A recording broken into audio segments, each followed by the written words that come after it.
right, just so I can get audio lined up. That is so fake. How is that fake? That is so fake. You're not going to do audio. You're not going to go to Premiere Pro and start editing the audio. Yeah, It's so fake. Okay, let's go. Well, now my energy's kind of messed up. Oh, I'm now. sorry. But it was kind of a cool fake, okay? Does that help? That helps. Have I shown you my TikTok? No, you haven't. Sorry. Oh, don't worry. I'll show it on That's video. SpongeBob, by the way. Ah, I knew that sounded familiar. Okay. Yeah. All right. Well, welcome back to Straight to the Point, where we get straight to the point. I didn't like that. I liked it. We should keep it. Yeah. All right. Well, maybe I'll cut that in post. Oh my We'll God! see, Do we'll not see. cut that. This is going to be the 15 minutes of just fun.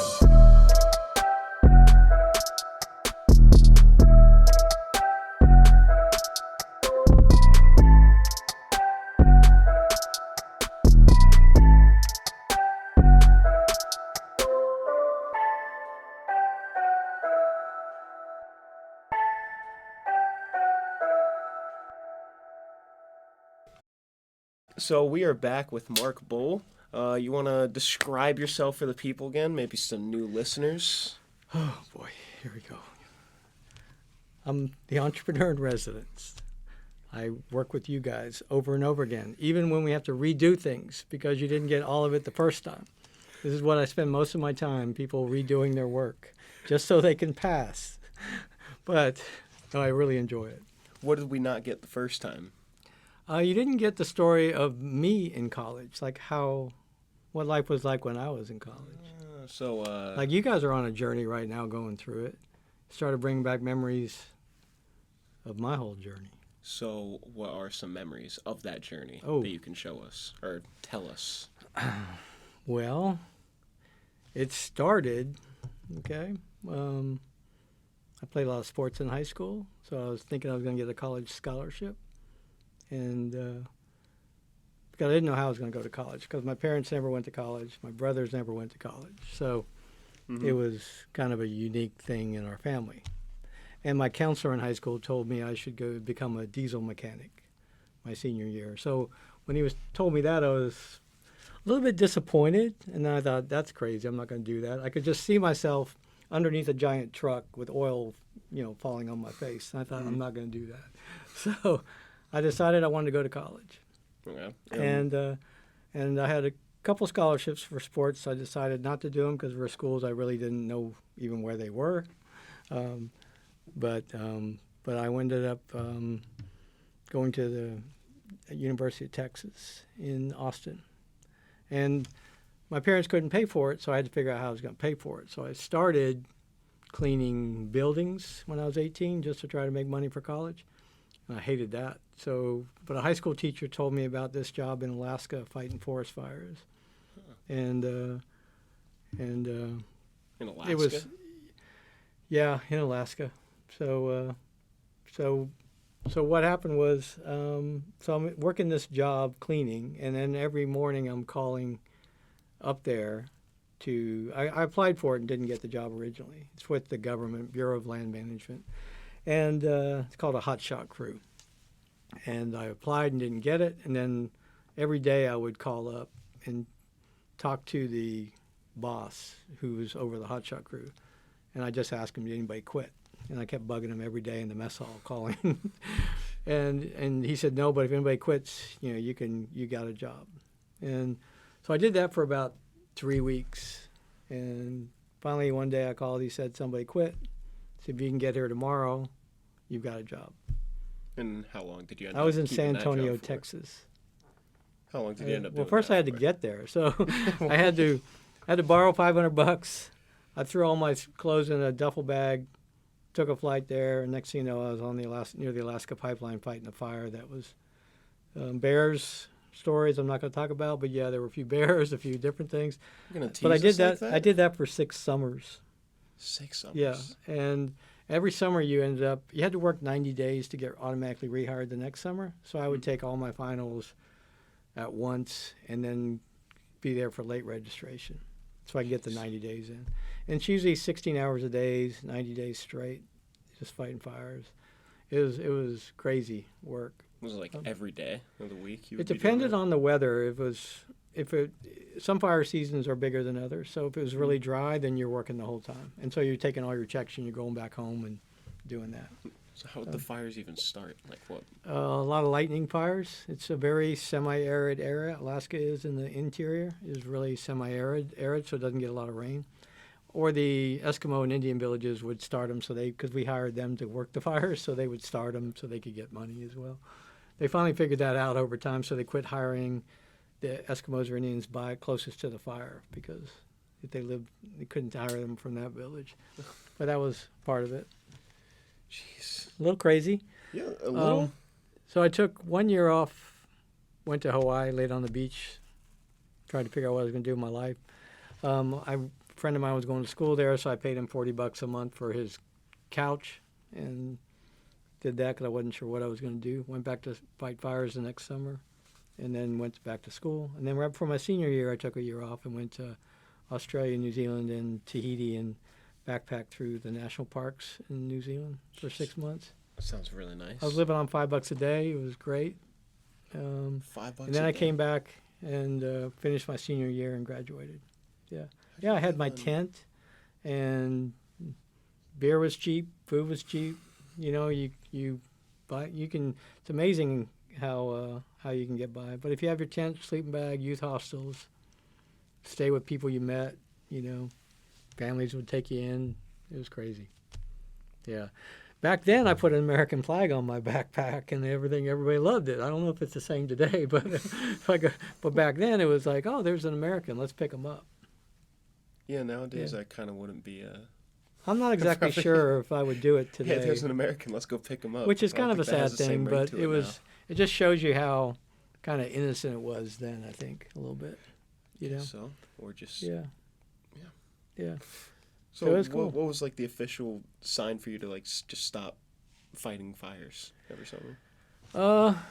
I was getting ready to graduate, and I saw a lot of firefighters that I worked with that had been doing it for 10, 15 years, and it was not a good life for them, you know. Though, I mean, the work was really, really hard. What got me to finish my degree was I don't want to be like that. This is fun for a while, but I don't want this to be my career, you know. So you go through that whole thing. You grow up a little bit. You deal with some really difficult things. I lost a couple friends on fires. So you just grow up really fast. The one thing I will never forget about this whole experience was because I was back at the University of Texas and I was fighting fires. And most of the guys I fought fires with weren't college educated. But some of them were some of the smartest people I ever met. They read all the time. They were really curious about things. And I learned a lot from them, probably more from them than I learned from some of my college students that I was hanging around. So that was a really interesting perspective to get. You know? I can see that. Yeah. So it was an interesting way to pay for college. I got my brother a job up there one semester. He was trying to go to college, do the same thing. I actually ran into him on a fire in the middle of Alaska, in the middle of nowhere, which was really strange. I'm walking around one part of the fire, and he's coming the other way. And I hadn't seen him in 2 months. I thought, we're above the Arctic Circle, and we're staring at each other like, what? How did we meet like this? But he was homesick for his girlfriend, so he never lasted a full season. So he went back. So what else are we going to talk about? I have kind of a pressing question. I'm sure everyone is waiting for the answer. Why do we have a So green tell us screen? about was it Rush Hour? What was it? What movie were you in? You don't know the movie I was in when I was in college? I know, but they don't know. Oh my God! Trying to make it interesting. It's on YouTube today. Still, you can find me in there. I've got at least 10 to 15 seconds on. Editor, can we pull a screenshot of Mark Bole right now? I don't know if you want the one with the Japanese subtitles or the one that's just the English. The editor will figure that out. It's called Battle Creek Brawl. Battle Creek Brawl. It's Jackie Chan's first movie in the U.S. So how? Yeah. So like, They put me How? next to him to make him look taller. Okay, they stood me next to him for that. They put him on a curb, and me on the street, and they kept telling me not to look at the camera, and I kept looking at the camera the whole time. Okay, and so it's like they'd do like 6 or 7 takes. I thought they were going to just pull me and put somebody else, but no. My dad calls me at college and says they're filming a movie in Floresville, Texas. Go on down there. They're looking for extras. So I grabbed a bunch of college buddies. We had about 15 of us, and we all went down there. And it was set in the 30s. And this is 81 maybe, whatever it was. So our hair was a little long. So they had to put it up underneath a hat and pin it up underneath there. But one of the guys, they didn't pin his under. He missed the first scene for some reason, so he couldn't get in. If you weren't in the first scene, you didn't get in. So he was in there getting his hair. Instead of pinned up, they actually put a hat on and cut it all the way around. So he had a complete bowl cut. And he didn't get into the thing. To this day, it's one of the funniest things, seeing him the next day, just staring, unhappy, while all of us are talking about what a cool thing that was to be in a movie. But we even, when it came out, it was the #1 movie in Japan. I'm sure you've heard of it, the big Battle Creek Brawl. But it was not that good. Okay. I have not. Yeah, it's really a bad movie. But I used to have parties at my house later on, and it was on TBS, and I'd kind of pause it right when I'm on there. People come out, hey, look, there's a movie on right here. Show them the movie. I heard something of a mustache on you. There was a little bit of a, there's a little bit fuzz. Is that ever gonna make come a comeback? back? Yeah. I don't know. My sons are giving me a hard time about it. I did the beard thing, but I got rid of that after about 2 months, 3 months. Yeah. Well, I say you bring it back. We got to do it. Let's see what you guys think, okay? Let's have a vote. Put a poll up here. Fan on the thing, interaction, okay? that's what I'm talking about. There we go. Yeah. Okay? Beard, stash, goatee, what do we want? I vote all of it. Okay. I'm voting goatee. Okay. Goatee. Goatee it is. Yeah. All right. Process. Yeah. One after the other. So let me ask Charles Barkley first. Oh, first of all, I am the only person that you've ever met that has met the Dalai Lama and Charles Barkley. What? Well, it's a simple statement. So how? Okay. No, it's not. I didn't mean them at the same It's not a simple time. statement. Okay. It's not a simple statement. No, but the company I launched in Luxembourg with these 2 other foreign guys, from Denmark and Luxembourg, we ended up managing money for this big foundation called the John Templeton Foundation.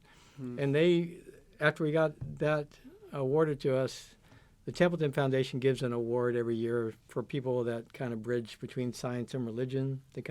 And that year they were honoring the Dalai Lama, and they had it in St. Paul's Cathedral in England. And I got invited to it because we were managing money for them.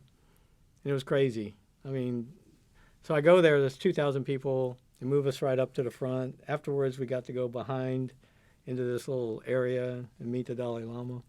It was crazy. What, like? Yeah. Charles Barkley What was did you not say? there for that one. What did I say? That's what I was also wondering. I didn't say much. I just nodded, and everyone else was trying to talk to him. But I was just glad to be around him. He was just talking, doing his thing. You just hit a nod. I felt that peace. Let me just say that where sometimes you feel like you don't have to say anything. Yeah, I can imagine that with the Dalai Lama. Yeah. Jeez. Like the people in here that are watching this thing, they don't have to say anything. They feel as peaceful as the Dalai Lama right now.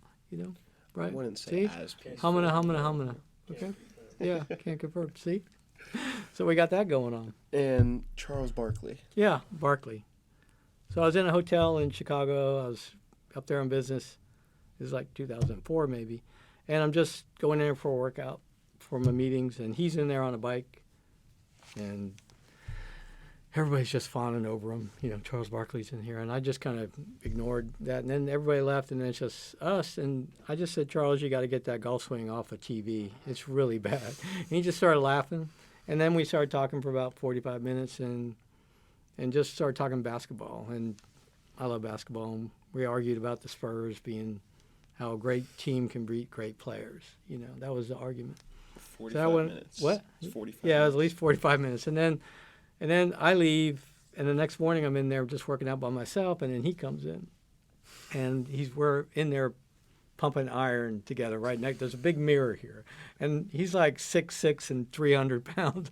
I look like a 2-year-old next to him, but we just start talking, and he's just having fun. And then he says we need to swap numbers. And I thought, what? So the next thing I know, I'm swapping numbers with him. He's invited me to the Cubs game that night with him.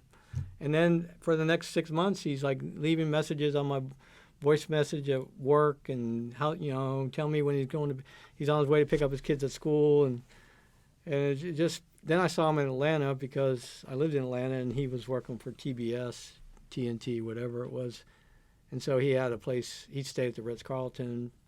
He was there a couple of days a week. And he said, "Yeah, you can reach me. All you got to do is call and I got a code name." He said. I said, "What's your code name?" He said, "It's Elmer Fudd or Homer Simpson." And so I'd be calling the Ritz-Carlton, "Hey, can you connect me to Homer Fudd?" And there'd be a big pause, and then I'd get to, and then we just go out and do stuff. Yeah, it was crazy. So now everyone at home knows Charles who to ask Barkley. for. Yeah. Elmer Fudd or Homer Simpson. Yeah, that's it. Yeah, he's probably changed it. Charles, if you haven't changed it, it's probably time. Okay. This is going to reach millions. This is going viral. Millions. Okay. This is definitely going viral. At least 30 people are going to see this. Okay.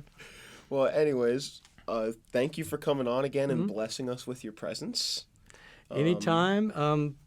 Go to my TikTok. Be sure and like and share. Okay. That's it. I'm going viral. I'm so tired of this place. I just want to be a TikTok star. What's the TikTok name? You gotta drop it for Yeah. everybody. So Oh no, I can't tell you my TikTok name. It's the same as my Instagram name.